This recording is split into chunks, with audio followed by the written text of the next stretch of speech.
So, a lot of you have been asking me for like tips to sell on Etsy and like how to be successful in your business. And I know I made like a video already, but a lot of you want some more in-depth stuff and more related to Etsy. So this video is going to be how I made my first $10,000 on Etsy. If I were to tell you tips, this is what I would tell you.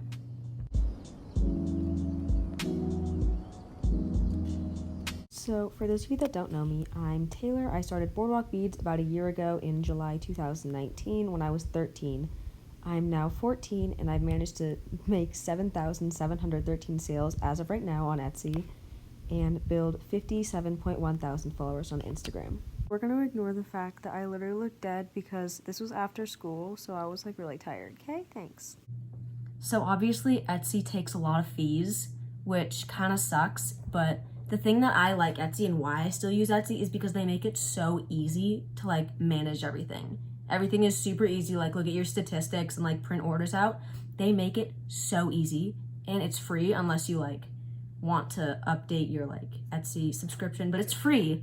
So they take 20 cents for each listing. So each different item, like different type of item you put, it's 20 cents they charge you. And I know they take a 5 or 10% charge, like transaction fee. I'll look it up. Hey, I was really wrong. It's 3.5%. But, so at the end of the day, they take a lot. I know I've definitely lost a good amount of money. I honestly really like Etsy because they just make it so easy. And for me, I'm lazy. If you're starting a business, Etsy is such a good place to start.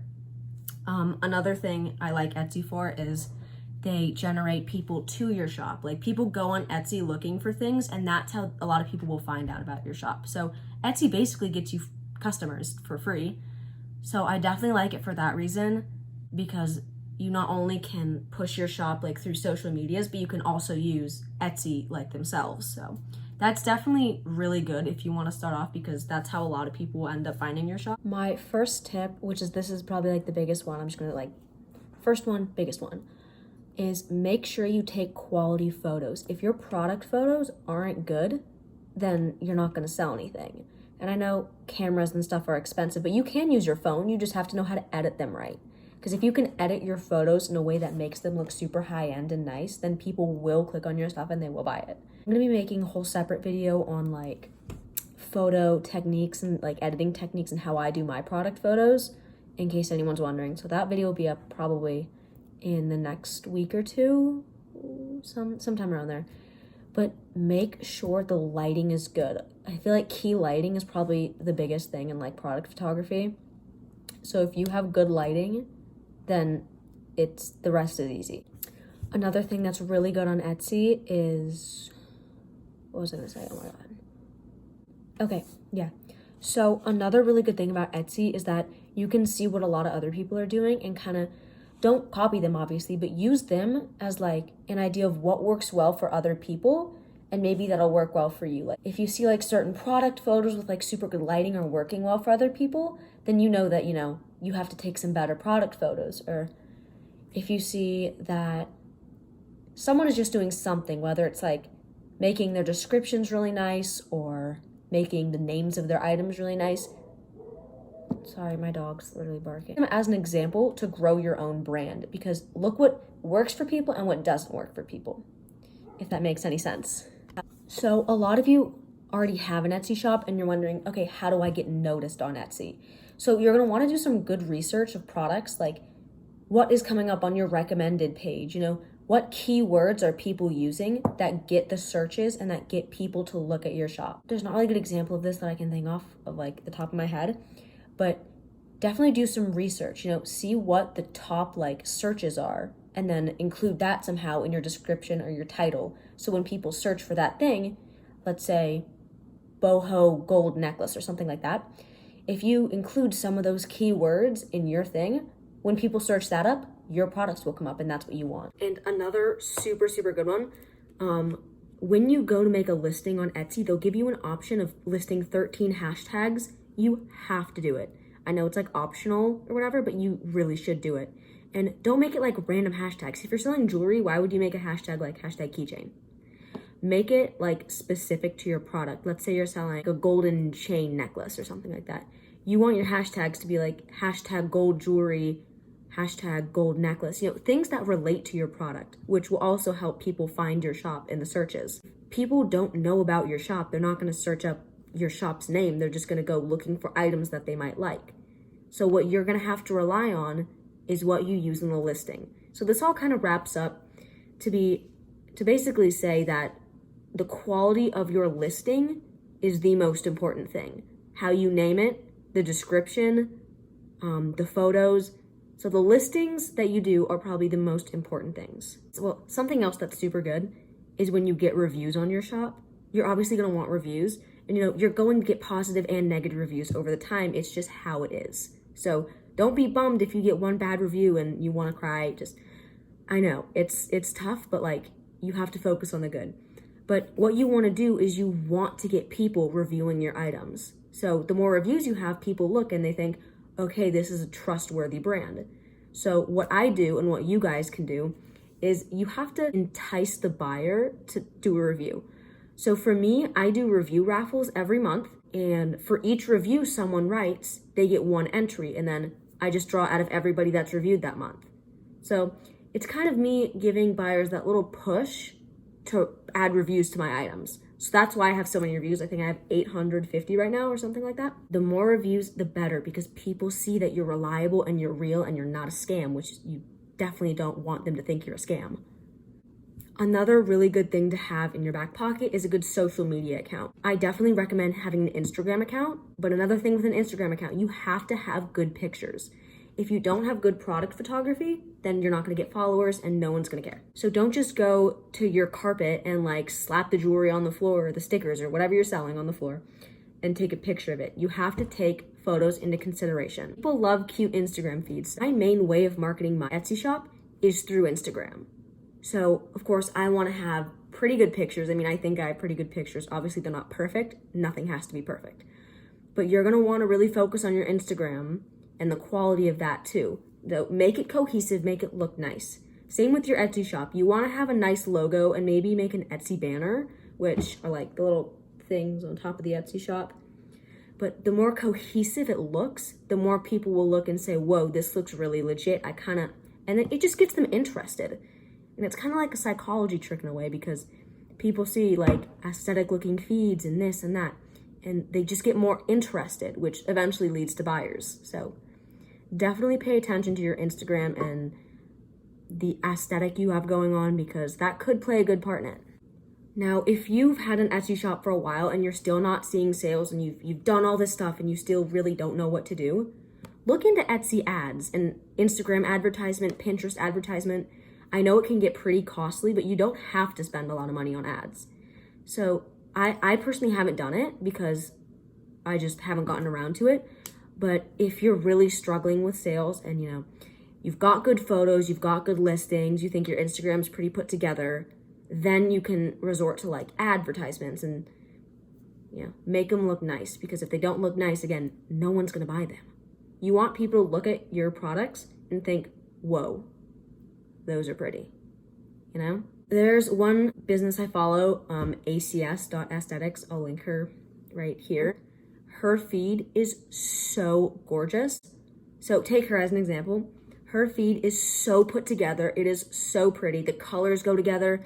And just for her photography in general is gorgeous. There's a bunch of businesses that you can look and you can see their feeds and you can kind of say, okay, they've got something really nice going on here. So don't copy them, obviously, but just see what they're doing. Is their lighting outside, inside? Are their layouts unique? Just definitely use that to your advantage.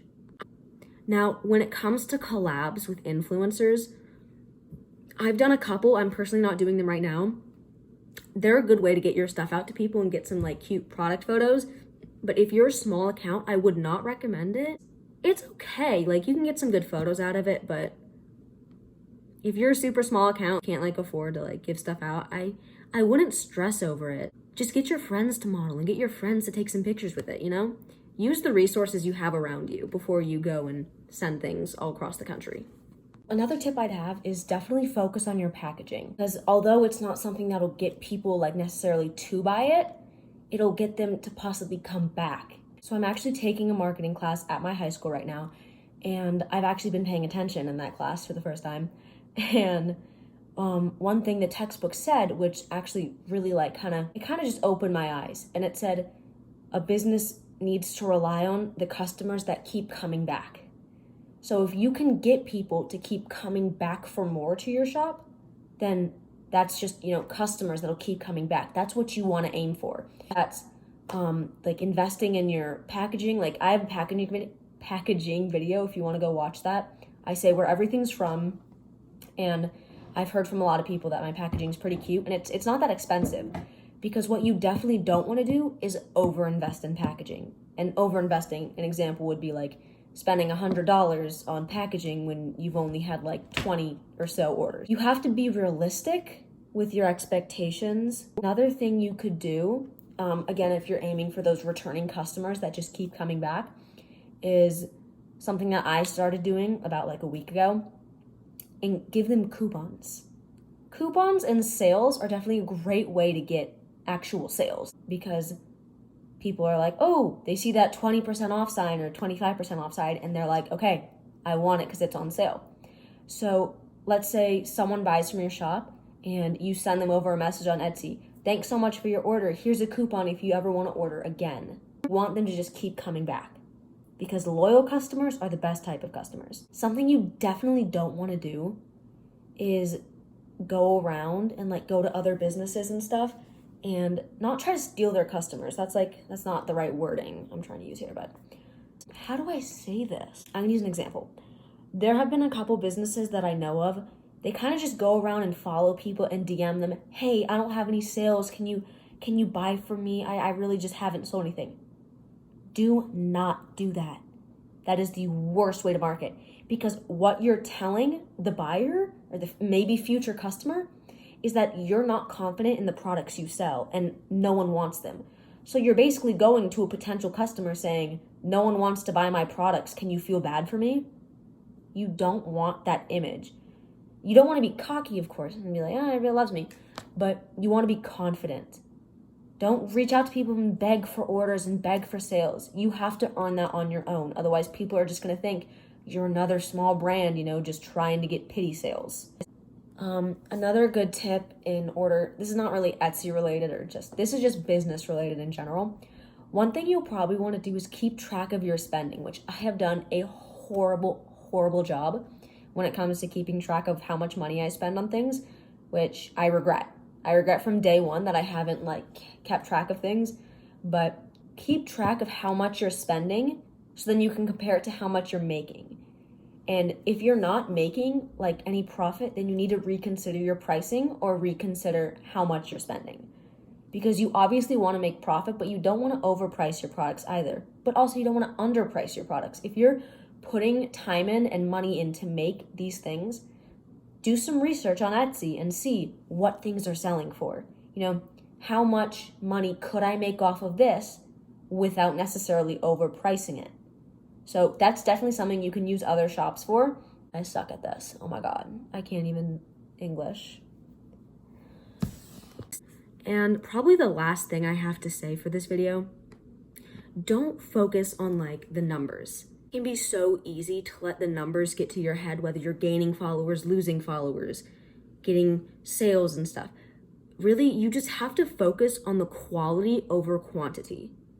So if you can stop for a second and focus on the quality of what you're doing, you'll end up getting quantity and sales and followers and all that.